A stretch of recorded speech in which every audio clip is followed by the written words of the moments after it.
सनातनी नववर्ष के पावन अवसर पर परमाराध्य परम धर्माधीश ज्योतिष पीठाधीश्वर जगतगुरु शंकराचार्य स्वामी श्री अविमुक्तेश्वरानंद सरस्वती जी महाराज पूरे विश्व में सनातन धर्मियों हेतु नववर्ष संदेश जारी किया। इस अवसर पर परम धर्माधीश शंकराचार्य जी महाराज सनातनी पंचांग के विमोचन के साथ वार्षिक फलादेश का वचन भी दिया।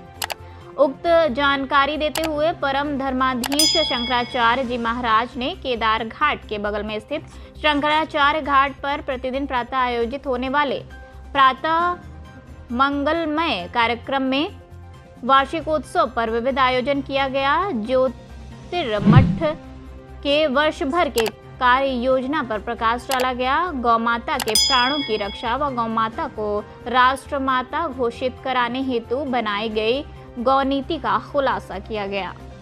आज नव संवत्सर है।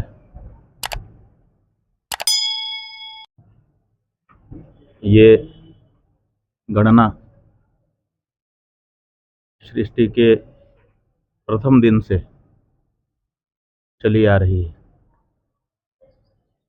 सनातनी जो समाज है उसका विश्व को सबसे बड़ा योगदान दो है, जो किसी और समाज के द्वारा नहीं दिया गया है। एक, सृष्टि के पहले दिन से ही काल गणना। सबसे पहले हमारे यहाँ आप जानते हैं, सनातन धर्मी जब कोई भी कार्य आरंभ करता है तो सबसे पहले संकल्प करता है। उस संकल्प में काल की गणना कर दी जाती है। तो जब ब्रह्मा जी ने पहली बार सृष्टि रचना आरंभ की तो उन्होंने पहली बार संकल्प किया पहले दिन, और तब से लेकर के आज तक सनातन धर्म के अनुयायी निरंतर प्रतिदिन काल गणना करते चले आ रहे हैं। लगभग 2 अरब वर्ष हो गए तब से ये काल गणना निरंतर परंपराया हम लोग करते चले आ रहे हैं। ऐसा विश्व में किसी दूसरे समाज के द्वारा करता किया गया दिखाई नहीं देता है। यही नहीं, जो वेदों का उच्चारण है, ब्रह्मा जी ने पहले दिन जिस तरह से अपने श्रीमुख से किया था, वही उच्चारण परंपरा सुन सुन करके आज तक 2 अरब वर्ष तक निरंतर बनाए रखना, ये भी सनातन समाज का विश्व को योगदान है, जो बहुत बड़ा योगदान है। हमारे यहाँ माना जाता है कि आज ही के दिन, चैत्र मास के शुक्ल पक्ष की प्रतिपदा के दिन ब्रह्मा जी ने सृष्टि की रचना आरंभ की थी, और वो भी सूर्योदय से। तो सूर्योदय से ये आरंभ होता है। लंबे समय से यही परंपरा चली आ रही है, उसका पालन आज हम लोग यहाँ पर कर रहे हैं। और सच मानिए तो भारत का यही नव संवत्सर है। भारत का जो संविधान है, उस संविधान में जो प्रस्तावना लिखी गई है उसमें विक्रम संवत का उल्लेख किया गया है।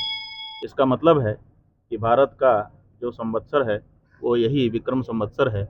और जो भारत में कमेटी बनाई गई थी कि भारत का कैलेंडर कौन सा हो, उसने भी विक्रम संवत की ही अनुशंसा की थी। ये भारत के संविधान के प्रति अपराध है, क्योंकि भारत के संविधान में अगर कोई तिथि लिखी गई है भारत की ओर से, तो वो विक्रम संवत की तिथि लिखी गई है। इसलिए विक्रम संवत की तिथि से इतर अगर कोई भी व्यवहार करता है तो वो भारत के साथ, भारत के संविधान के साथ अपराध करता है। इसलिए आज हम लोगों ने यहाँ काशी में बैठ करके इस आयोजन के माध्यम से ये भी घोषणा की है कि हमारा संवत्सर, हमारा माने भारत का संवत्सर विक्रम संवत्सर ही है, और आज हमारा नया वर्ष आरंभ हो रहा है। ठीक है, पितृ सूंग है, हम तो गाय पालते हैं, और गौ माता के शरीर से, उनके गव्य पदार्थों से जो सुगंध हमको प्राप्त होती है वो हमारे लिए आह्लादकारी होती है। ये जो इत्र हमारे यहाँ आया है, जिस इत्र की वो बात कर रहे हैं, वो सुगंधी द्रव्य नहीं है जो भारत की परंपरा में रहा है।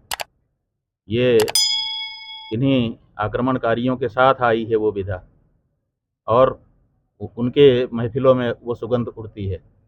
हमारे यहाँ तो गव्य पदार्थ जो हैं वो हमको पोषण भी प्रदान करते हैं और हमारी आत्मा को आह्लादित भी वही करते हैं। इसलिए अगर उनको गौ माता के गव्य से दुर्गंध आ रही है तो दुर्भाग्य ही है, इससे ज़्यादा क्या कह सकते हैं। विनाश काल जब आता है तो बुद्धि इसी तरह से हो जाती है। गौरक्षक आहत हुए हैं, स्वयं से विरोध भी कर रहे हैं उनकी जाति के जो लोग हैं उनको भी बहुत खराब लगा है। विरोध इतना भी नहीं हो जाना चाहिए कि माँ जो है वो बुरी लगने लगे।